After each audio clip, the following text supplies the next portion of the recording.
সকলকে আমার আনন্দিত জয়গুরু।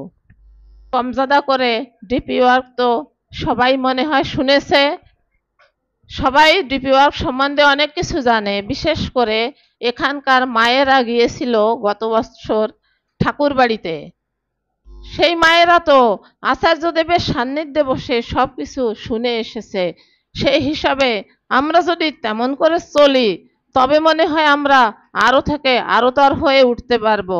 আমরা আমরা যদি মনে করি যে নিজেরা আয় ইনকাম করছি, খাচ্ছি দাচ্ছি ভালো, ইষ্টভীতি করছি, প্রার্থনা করে যাচ্ছি, সৎসঙ্গে যাচ্ছি, সুখে শান্তিতে আছি, অনেক ভালো আছি, সেই কিন্তু ভালো থাকা নয়। আমাদের পাড়া পড়শি অনেকে আছে, তারা হয়তো জানে না ঠাকুর সম্বন্ধে, বোঝে না, অনেকে বুঝতে চায়, হয়তো কোনো কারণে আমরা তাদেরকে কমজোরও মনে করি, বা অনেক কারণে হয়তো সাহস পাই না ঠাকুরের কথা বলতে। কিন্তু আমাদের ঠাকুরের কথা তাদের কাছেও নিয়ে যেতে হবে, তাদেরও তুলে ধরতে হবে। সবার কাছে কে কেমন আছে না আছে, আচার্যদেবের প্রথম নির্দেশ কি? আমরা হয়তো মনে করি যে আমরা অর্ঘ্য নিবেদন করি সকালে, আমাদের সারা দিনের মঙ্গলযজ্ঞ হয়ে গেল। তা নয় কো, আচার্যদেব বর্তমানে যে নির্দেশ দিয়েছেন, ভাই তুমি কেমন আছো, তোমার পরিবার কেমন চলছে, তোমার ছেলে মেয়ে কেমন আছে, এই করোনা কাল কেমন করে গেল, এই সব কিছু আমাদের জানা একান্ত কর্তব্য। সবাইকে সবার আপন করে তোলা একান্ত আমাদের কর্তব্য।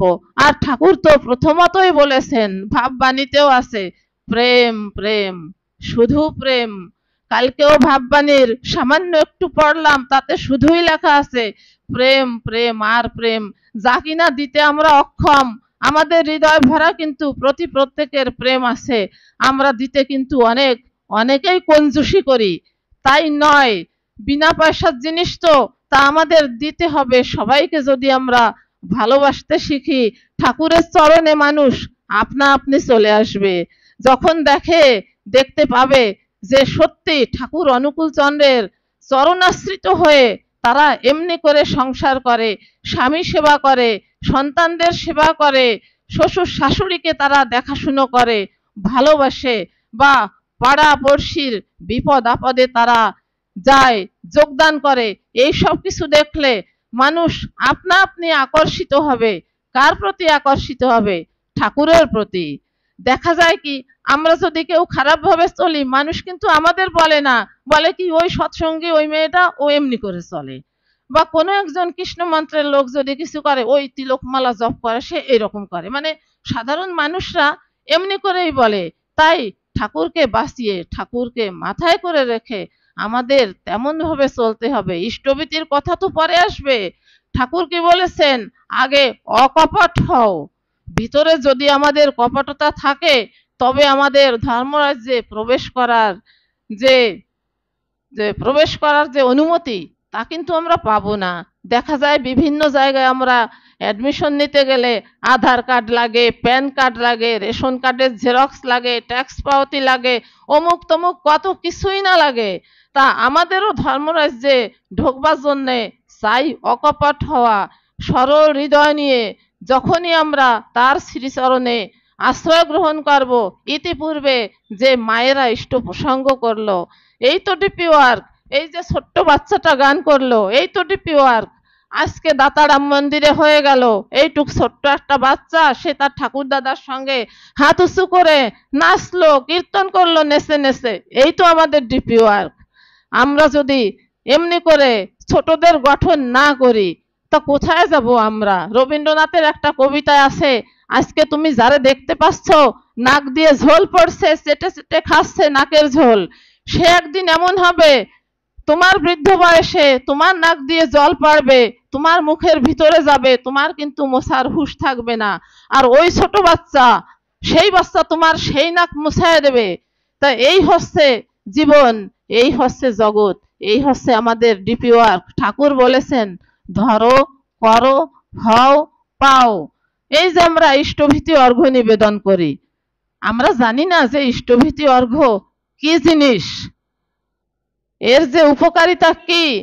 যারা করে, ঠিক মতো নিবেদন করে, তারা জানে যে এর বিনিময়ে কি হয়। আমাকেই একবার কথা প্রসঙ্গে ঠাকুর বাড়িতে বিবিধ চর্চা হয়, তো আলোচনাতে আছে জিতেন দেববর্মনদার কথা। জিতেন দেববর্মনদা, আমরা এরকম অনেক মানুষ বসা, বিভিন্ন কথাবার্তা আমাদের সঙ্গে হচ্ছে। তা দাদা হাসতে হাসতে বললেন যে, এই তুই কি দিয়ে তোর বরের সাথে বিয়ে বসছিলি? বরে কি দিয়েছিলি রে গলায়? কিসের মালা? সোনার না রূপর না কিসের? তখন আমরা বললাম, আমাদের আঙ্গুল দিয়ে দিয়ে দেখায় শুনলেন, তুই কি মালা দিছিলি? তুই কি মালা পরাইছিলি তোর বরের সাথে? মালা তো পরাইছিলি গলায়, সাত পাক ঘোরার সময়, বিয়ের সময় কিসের মালা দিছিলি? সোনা না হীরা না মুক্তা না কিসের? তা আমরা বললাম, ফুলের মালা, বনের ফুলের। তখন কি জানতিস যে এই যে একটা সুতোয় গাঁথা সাধারণ একটা মালা, এর বিনিময়ে আমরা একেবারে জীবনযাত্রা সম্পূর্ণ নিয়ে ওই বেটার হয়ে যাচ্ছি। আমরা ধীরে ধীরে ধীরে ধীরে আমরা মানে বাবা মাকে তো ভালোবাসবো, শ্রদ্ধা করব, সম্মান করব, ভক্তি করব, সবকিছু করব, কিন্তু এক পা দুই পা করে করে একেবারে ওর সংসারের, ওর গোত্র গোষ্ঠী সবকিছু আমরা হয়ে যাব। তোরা কি জানতিস? তা ঠাকুর হলেন এইরকম। এখন তোরা বলছিস যে আমরা ইষ্টভীতি 5 পয়সা করি, কেউ 1 পয়সা করি, কেউ 2 পয়সা করি। তোরা কি জানিস যে ওই 1 পয়সার কি অর্থ হয়, আর ওই যে 5 পয়সা কি হয়? তোর যে জীবনটা সম্পূর্ণ ঠাকুরের শ্রীচরণে সমর্পিত হয়ে যাচ্ছে, তিনি যে তোকে বিপদে আপদে সুখে দুঃখে সবকিছুতে তুলে ধরবেন, আগলে রাখবেন, সেই কি তোরা জানিস? তোরা একটুখানি হৃদয়ে হাত দিয়ে যখন চিন্তা করবি, যেমন কিনা এই কৃষ্ণ ভক্ত মা ইষ্ট প্রসঙ্গ করলো, কালকে আমি মাকে বলেছিলাম যে তুমি যে কি জানো সেই জিনিসটা আমি জানি, তা কিন্তু তুমি জানো না। আর সেই জিনিসটা কবে জানি? যখন তোমার বাবারও বিয়ে হয়নি, তোমার বাবাও অনেক ছোট ছিল, আমিও অনেক ছোট্ট ছিলাম, তখন থেকে জানি তুমি কোন বাড়ির মেয়ে, তুমি কি পারবা, তোমার ভিতরে কি আছে। ঠিক আছে, আমি এই পরিপ্রেক্ষিতে একটা ছোট্ট ছোট্ট ঘটনা বলি। এক নিয়োগী দাদা, অনেকে নাম শুনেছেন, নিয়োগী দাদা অনেক বড় কৃষ্ণ ভক্ত, তিলক টিলক কাটে কপালে, মালা জপ করে। ওই দাদা 4টে ছেলে। তা একটা ছেলে আর কি সৎসঙ্গে আসে, সবাই মাঝে মাঝে আসে, কিন্তু একটা ছেলের না সৎসঙ্গ অনেক ভালো লাগে। তা আমাদের তো অভ্যাস আছে, বেশি ভালো লাগলে তাকে আমরা যাজন করি, দীক্ষা দেওয়ার চেষ্টা করি। তাই আমাদের গুরু ভাইরা তাকে যাজন করে, কালচক্রে সে সৎসঙ্গে দীক্ষা নেয়। তার তখন ঋত্বিক দাদা বলে যে তোরা তো কৃষ্ণ ভক্ত, তা তোর বাবার কাছে শোন। তখন তার বাবার কাছে শোনে। বাবা বলে কি, বাবা আমি তো মানা করতে পারি না, বাবা আমি তো কৃষ্ণ ভক্ত, কৃষ্ণ ঠাকুরকে আমি অন্নভোগ লাগাই, আমার ঘরে তো গোপাল আছে, আমি মানা করতে পারবো না। তোর যদি ইচ্ছা হয় বাবা তুই নে, আর নেওয়ার সময় ভালোভাবে শুনবি কি কি করণীয়, তুই কিন্তু বাবা তাই তাই করিস, না করলে তোর কোনো ফল হবে না। তখন সেই ছেলে কৃষ্ণ মন্ত্রে, সৎসঙ্গের মন্ত্রে দীক্ষা নেয়।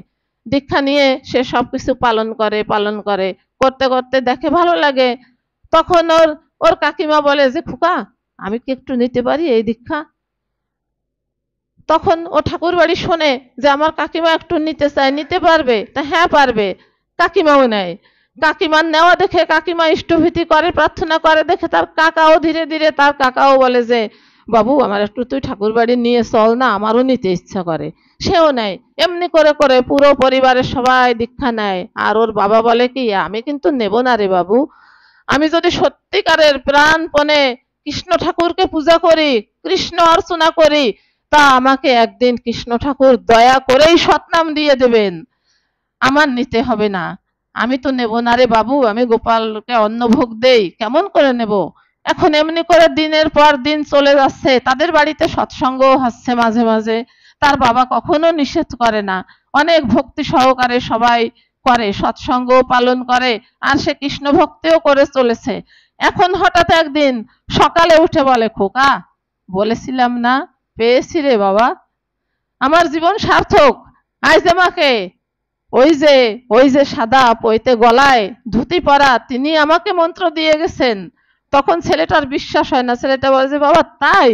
বিশ্বাস হয় না, আবার হয়, বলে বাবা কি মন্ত্র? তখন বীজ মন্ত্র বলে যে দেখ তোরা তো দীক্ষিত, তোদের সামনে বলা যায়, বীজ মন্ত্র বলে শোনায়।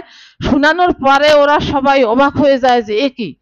তখন বলে ওর বাবা যে দেখো, কেউ যদি সত্যিকারের ভক্তি শ্রদ্ধা করে, কৃষ্ণ ঠাকুরের পূজা করে বা যে কোনো ঠাকুরের পূজা করে, শ্রদ্ধা ভক্তি করে, তিনি তাকে যুগ অনুপাতিক নাম, মানে এই যুগে যে নাম নিলে আমার কাজ হবে, সেই নাম তিনি দিয়ে দেবেন। তাই সেই বাড়িতে প্রত্যেক বৎসর বড় করে একটা অনুষ্ঠান হয়, আলোচনাতেও তার নাম আসে সেই লোকের।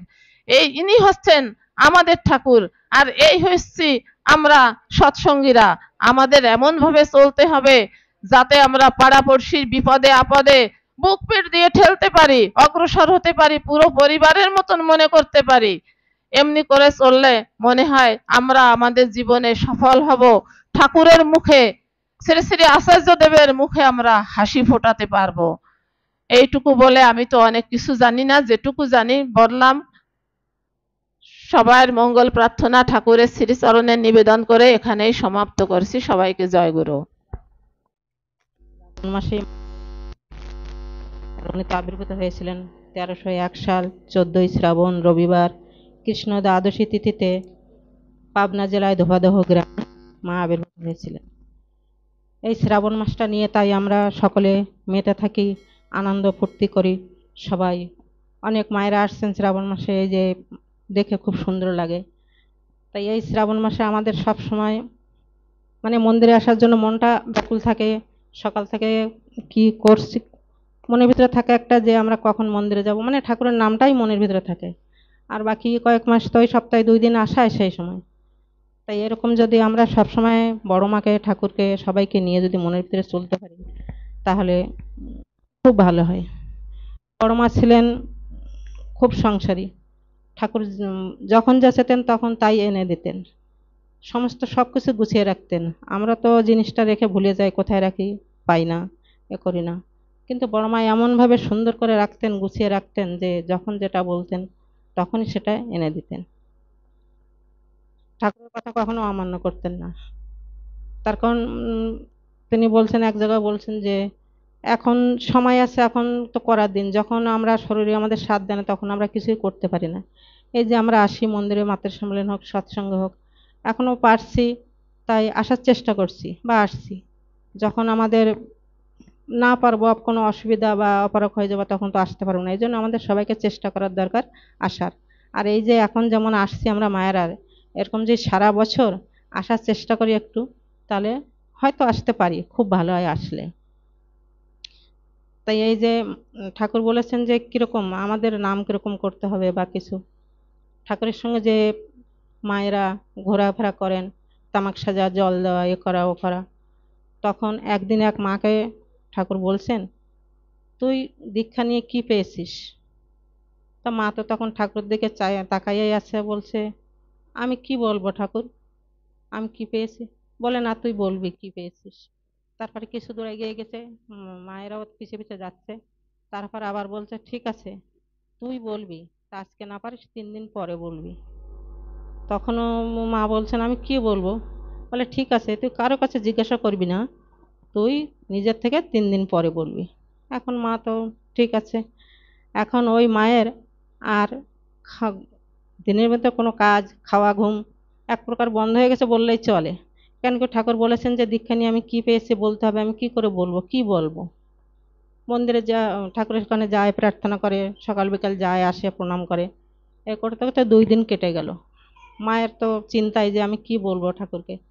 তেসরা দিন ভোরবেলা উনি স্বপ্নে দেখছেন যে ঠাকুর বলছে, তুই তো ও, মানে স্বপ্নে দেখেছে যে ঠাকুরের প্রশ্নের উত্তর পেয়ে গেছে। এখন তেসরা দিন যখন ঠাকুরের সামনে গিয়েছেন উনি, তখন বলবে, কিরে তুই প্রশ্নের উত্তর দিতে পারবি তো? বলে, হ্যাঁ ঠাকুর পারবো, কিন্তু আমার তো এই 2-3 দিন একটুও ঘুম হয়নি, কোনো কাজ কোনো কিছুতে মন ছিল না, শুধু কি বলবো কি বলবো। তখন মা বলছেন যে দীক্ষা নিয়ে আমি আপনাকে পেয়েছি, ঠাকুরকে পেয়েছি, আমি আমার যে একজন মালিক তাকে পেয়েছি, আমি সদ্গুরুর চরণ পেয়েছি, আপনার সেবা শুশ্রূষা করার রাস্তা পেয়েছি, সবকিছুই পেয়েছি। এটা না পেলে তো কিছুই পাওয়া হয় না। তখন বলছে, এই তো তুই প্রশ্নের উত্তর পেয়েছিস। তারপরে বলছে যে এখন থেকে সব জায়গায় তুই আলোচনা করবি। তা মা বলছে, আমি কি করে করব? বলে কি, তুই যখন যাবি তখন ঠাকুরের নাম স্মরণ করে আলোচনা শুরু করবি, তখন দেখবি আপন ইচ্ছা হয়ে যাবে। তাই এই যে মাকে বলেছে এই প্রশ্নের উত্তর দিতে, তা মার তখন মাথার ভিতরে কি আছে, শুধু যে আমি কি বলবো, তখন শুধু ঠাকুর ঠাকুর ঠাকুর। তো এইভাবে যদি আমরা ঠাকুরকে ডাকতে পারি তাহলে হয়তো উম চলতে পারবো সেভাবে ঠাকুরের পথে। আর এমনি আমাদের তো ডাকাই হয় না, ওই যখন মনে হলো একটু ডাকলাম, নাম করলাম, নাই তো করলাম না। অনেকে মায়েরা আছে হয়তো করে, কিন্তু সবাই, আমি তো পারি না করতে সেটু। তো সেই হিসেবে যদি এই যেমন এই শ্রাবণ মাসের কথা বললাম, আসা হয়, ঠাকুরকে মাথায় নিয়ে চলা হয়, তাহলে আমরা সবকিছুই করতে পারি। এটুকু বলে এখানে সবার মঙ্গল কামনা করে শেষ করছি। জয় গুরু। তুমি তা আমি বললাম, বাবা আমি এখন কি করব? তা বাবা বলল আমাকে, সব থেকে শ্রেষ্ঠ তোমার গুরু, তোমার গুরুর থেকে বড় তোমার আর কেউ নেই। তুমি গুরুর চরণ ধরে আগে চলো, তোমার আর কোনো ভগবানের পুজো করতে হবে না। মনে শুধু ভক্তি রাখবে, সদাচার রাখবে, সৎ বিচার রাখবে। আর ভক্তি করে তুমি কাউকে পুজো করো, তোমার সেই তুমি ঠাকুরকে পাবেই। আমরা এই সবাই সবাই কিন্তু একই মালিক, শুধু রাস্তা আলাদা আমাদের। তাই বললো বাবা আমাকে, সবার মালিক একই, শুধু আমাদের রাস্তা আলাদা আলাদা, যে আমরা কোন পথে যাচ্ছি, যেতে তো এক জায়গায় হবে। তখন আমি বিচার করলাম, হ্যাঁ বাবা তো সত্যি কথাই বলছে। বাবা বলছে একটা বৃক্ষকে পুজো করো, তুমি তার ভিতরে ঠাকুর পেয়ে যাবে, শুধু মন দিয়ে পুজো করো তুমি। তা বাবার কথা শুনে আমার বুঝতে পেরেছি যে আমার কি হচ্ছে, ভালো যা হয়েছে বাবার কথা শুনে আমি আমার এখন কি করতে হবে। ঠাকুরের চরণ নিয়েই আমি তখন ঠাকুরের চরণ নিয়ে আগে বাড়ছি, আর আমার সেই দুবিধা আমার ওইখানেই সমাধান হয়ে গেল।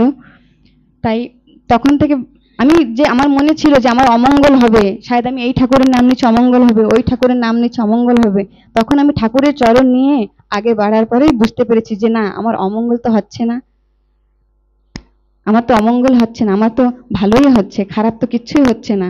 তা আমি ঠাকুরের নিয়ে তাই আগে বাড়ছি। আর ঠাকুরের কাছে আমার এতটুকু কামনা, ঠাকুর আমাকে আশীর্বাদ করো, আমি যেন তোমার পথেই এগিয়ে যেতে পারি। আর আপনাদের সবার কাছে কামনা করছি, আপনারা একটু ঠাকুরের কাছে কামনা করবেন, আমাকে আশীর্বাদ করবেন, যেন আমি ঠাকুরের পথে আরো এগোতে পারি। জয় গুরু।